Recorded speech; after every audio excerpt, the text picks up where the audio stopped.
Hello everyone! Welcome sa second episode ng Pldt Homebro tutorial. Ang ituturo ko ngayon is kung paano palitan ang Wi-Fi password. Bakit nga ba kailangan natin palitan ang password ng Wi-Fi? Una, para mapanatiling mabilis ang internet connection dahil sa sobrang dami na nakakaalam ng password niyo sa Wi-Fi. Buong kapitbahay niyo na ang nakakonect na nagbabrowse sa internet or nanonood ng video. Pangalawa, upang maiwasan ang MITM or man-in-the-middle attack. Maaaring malaman ng hacker kapag nag-login ka sa isang website gamit ang iyong credentials sa internet. Pangatlo, upang maiwasan ang biglang pagkaubos ng data, lalo na kapag may data copy ang iyong plan sa Pldt Homebro. So ito na, simulan na natin.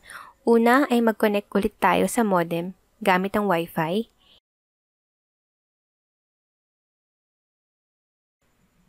Next is buksan natin ang CMD, press natin ang Windows key sa keyboard at itype natin ang CMD, tapos i-press natin ang Enter. May lalabas na itim na terminal, itype lang natin ang ipconfig. Makikita natin na may IP address at may default gateway.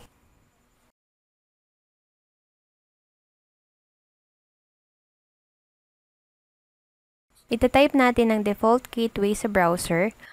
Ang gagamitin ko is Firefox, pwede nyo rin gamitin ang kahit anong web browser.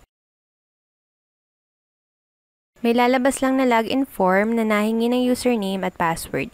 I-type lang natin ang ating username at ang ating bagong password. Kung hindi mo pa napapalitan ng password ang iyong modem, panoorin mo ang unang video. Pagka-login, i-click lang natin ang Wi-Fi. Pagkatapos ay i-click lang natin ang settings.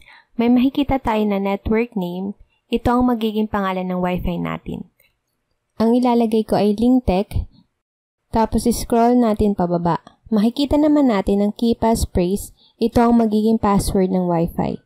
Ang ilalagay ko ay please subscribe. Pwede nyo ilagay ang kahit na ano. I-click lang natin ang apply.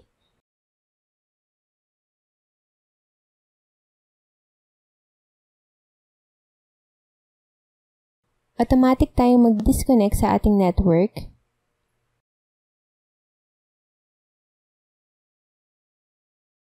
Mag-reconnect lang ulit tayo.